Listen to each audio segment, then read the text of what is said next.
Hello guys, welcome to your channel. ಇವತ್ತಿನ recipe ಹುಳ್ಳಿಕಾಯಿ ಮಸಾಲೆ ಹುಳಿ ಮಾಡೋಣ. ತುಂಬ ಅಂದರೆ ತುಂಬ ಚೆನ್ನಾಗಿರುತ್ತೆ. ಒಂದು ಮೀಡಿಯಮ್ ಸೈಜ್ ಈರುಳ್ಳಿ, ಹಸಿಕಾಯಿ, ಕೊತ್ತಂಬರಿ ಸೊಪ್ಪು, ಒಂದೆರಡು ಟೊಮೊಟೊ, ಚಕ್ಕೆ ಲವಂಗ, ಬದನೆಕಾಯಿ, ಆಲೂಗಡ್ಡೆ ಈ ರೀತಿ ನೀಟಾಗಿ ಕಟ್ ಮಾಡಿಕೊಂಡು ಸ್ವಲ್ಪ ಉಪ್ಪು ನೀರಲ್ಲಿ ಹಾಕ್ಕೋಬೇಕು. ಇಲ್ಲಾಂದರೆ ಬದನೆಕಾಯಿನೂ ಕಪ್ಪಗಾಗ್ಬಿಡುತ್ತೆ, ಆಲೂಗಡ್ಡೆನೂ ಕಪ್ಪಗಾಗ್ಬಿಡುತ್ತೆ. ಇದು ಹುಳ್ಳಿಕಾಯಿ, ಹಸಿಕಾಯಿ ಕಾಳು. ಇವಾಗ ಒಗ್ಗರಣೆಗೆ ಇದು ಈರುಳ್ಳಿ, ಬೆಳ್ಳುಳ್ಳಿ, ಒಣಗಿದ ಮೆಣಸಿನ್ಕಾಯಿ, ಕರಿಬೇವಿನ ಸೊಪ್ಪು. ಇವಾಗ ಸ್ವಲ್ಪ ನಾವು ಮಿಕ್ಸಿ ಜಾರ್ಗೆ ಮಸಾಲೆ ಎಲ್ಲ ಬ್ಲೆಂಡ್ ಮಾಡ್ಕೋಬೇಕಲ್ಲ, ಹಾಗಾಗಿ ಈರುಳ್ಳಿ, ಕೊತ್ತಂಬರಿ ಸೊಪ್ಪು, ಹಸಿಕಾಯಿ ಎಲ್ಲ ಒಂದೊಂದಾಗಿ ಆ್ಯಡ್ ಮಾಡ್ಕೋಬೇಕು. ಇದಕ್ಕೆ ಚಕ್ಕೆ ಲವಂಗ ಎಲ್ಲನೂ ಗಸಗಸೆ 1 ಟೀ ಸ್ಪೂನಷ್ಟು ಗಸಗಸೆನ ಹಾಕ್ಕೋಬೇಕು. ನೀಟಾಗಿ ನೈಸಾಗಿ ಬ್ಲೆಂಡ್ ಮಾಡ್ಕೋಬೇಕು ಇದನ್ನು ಮಸಾಲೆ.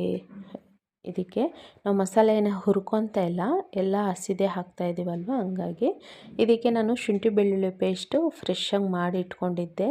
ಇಲ್ಲಾಂದರೆ ಶುಂಠಿ ಬೆಳ್ಳುಳ್ಳಿ ಪೇಸ್ಟ್ ಇಲ್ಲಾಂದರೆ ಸ್ವಲ್ಪ ಶುಂಠಿ ಸ್ವಲ್ಪ ಬೆಳ್ಳುಳ್ಳಿನ ಹಾಕ್ಕೋಬೇಕು. ಆಮೇಲೆ ಇನ್ನೊಂದು ಸ್ವಲ್ಪ ಹುಣ್ಸೆಹಣ್ಣು ಹಾಕೋದ್ರಿಂದ ತುಂಬ ಚೆನ್ನಾಗಿರುತ್ತೆ. ನಾವು ಇದು ಹುಳಿ ಮಾಡ್ಕೊತಾ ಇದ್ದೀವಲ್ಲ, ಹಂಗಾಗಿ ಇವಾಗ ಚಿಟಿಕೆಯಷ್ಟು ಅರಿಶಿನ ಪೌಡ್ರು, 1 ಟೀ ಸ್ಪೂನಷ್ಟು ಸಾಂಬಾರು ಪೌಡ್ರು, 1 ಟೀ ಸ್ಪೂನಷ್ಟು ಧನಿಯಾ ಪೌಡ್ರು ಇದಕ್ಕೇ ಸೇರಿಸ್ಕೋಬೇಕು. 2 ಟೀ ಸ್ಪೂನಷ್ಟು ಅಚ್ಚ ಖಾರದ ಪುಡಿ, ಖಾರ ಎಷ್ಟು ತಿನ್ನೋಕ್ಕಾಗುತ್ತೋ ಖಾರಕ್ಕೆ ತಕ್ಕಷ್ಟು ಅಚ್ಚ ಖಾರದ ಪುಡಿ. ಇಷ್ಟನ್ನೇ ನೈಸಾಗಿ ಬ್ಲೆಂಡ್ ಮಾಡಿಕೊಂಡು ಇವಾಗ ಒಂದು ಪ್ರೆಷರ್ ಕುಕ್ಕರ್ ಇಟ್ಕೊಂಡು ನಾವು ಇದಕ್ಕೇ ಒಂದು 3 ರಿಂದ 4 ಟೀ ಸ್ಪೂನಷ್ಟು ಎಣ್ಣೆನ ಸೇರಿಸ್ಕೋಬೇಕು. ಎಣ್ಣೆ ಕಾದ ನಂತರ ಇದಕ್ಕೇ ಜೀರಿಗೆ, ಸಾಸಿವೆ ಎಲ್ಲ ಒಗ್ಗರಣೆಗೆ ಹಾಕ್ಕೊಂಡು ಅದು ಸ್ವಲ್ಪ ಕಾದ ನಂತರ ನಾವು ಈರುಳ್ಳಿ, ಕರಿಬೇವಿನ ಸೊಪ್ಪು, ಬೆಳ್ಳುಳ್ಳಿ ಎಲ್ಲ ಜಜ್ಜಿ ಹಾಕ್ಕೋಬೇಕು. ಬೆಳ್ಳುಳ್ಳಿ ಜಜ್ಜಿ ಹಾಕ್ಕೊಳ್ಳೋದ್ರಿಂದ ಫ್ಲೇವರ್ ತುಂಬ ಚೆನ್ನಾಗಿರುತ್ತೆ. ಇವಾಗ ನಾನು ಮಸಾಲೆಯಲ್ಲಿ ಸ್ವಲ್ಪ ಅರಿಶಿನ ಹಾಕಿದ್ದೀನಿ. ನಾನು ಇನ್ನೊಂದೇನೆಂದರೆ ಸ್ವಲ್ಪ ಒಗ್ಗರಣೆಗೂ ಸಹ ಅರಿಶಿನ ಸೇರಿಸ್ತಾ ಇದ್ದೀನಿ, ಅದು ತುಂಬ ಚೆನ್ನಾಗಿರುತ್ತೆ. ಆಮೇಲೆ ರುಬ್ಕೊಳ್ಳೋಕ್ಕೆ ನಾವು ಟೊಮೊಟೊನ ಹಾಕಿದ್ವಲ್ಲ, ಒಗ್ಗರಣೆಗೂ ಒಂದು ಮೀಡಿಯಮ್ ಸೈಜು ಚಿಕ್ಕದು ಟೊಮೊಟೊ ಇಲ್ಲಾಂದರೆ ಒಂದು ಅರ್ಧ ಟೊಮೊಟೊ ಚಿಕ್ಕದಾಗಿ ಕಟ್ ಮಾಡಿಕೊಂಡು ಒಗ್ಗರಣೆಗೆ ಹಾಕಬೇಕು. ಆವಾಗ ತುಂಬ ಚೆನ್ನಾಗಿರುತ್ತೆ.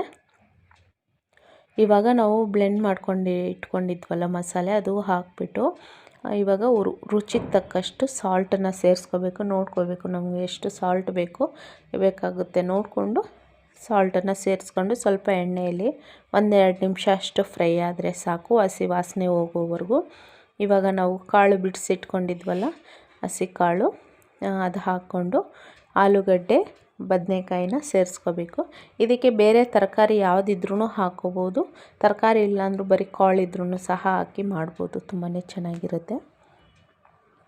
ಇವಾಗ ಎಲ್ಲ ಮಸಾಲೆಯಲ್ಲಿ ನೀಟಾಗಿ ಮಿಕ್ಸ್ ಮಾಡಿಕೊಂಡು 1-2 ನಿಮಿಷ ಅಷ್ಟು ಫ್ರೈ ಆದಮೇಲೆ ನಾವು ನೀರು ಎಷ್ಟು ಬೇಕೋ ತಿಕ್ನೆಸ್ ಅದು ನೋಡಿಕೊಂಡು ನಾವು ಸೇರಿಸ್ಕೊಬೇಕು.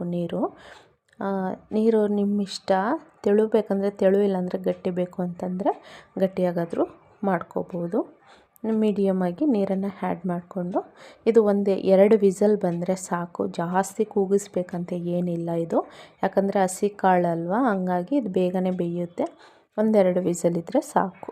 ಸಾಂಬಾರು ಈಸಿಯಾಗಿ ಪ್ರೆಷರ್ ಕುಕ್ಕರಲ್ಲಿ ಸಿಂಪಲಾಗಿ ಆಗೋಗುತ್ತೆ.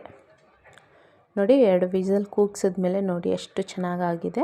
ಬದನೆಕಾಯಿ, ಆಲೂಗಡ್ಡೆ, ಹಸಿ ಕಾಳು ನೀಟಾಗಿ ಬೆಂದಿದೆ.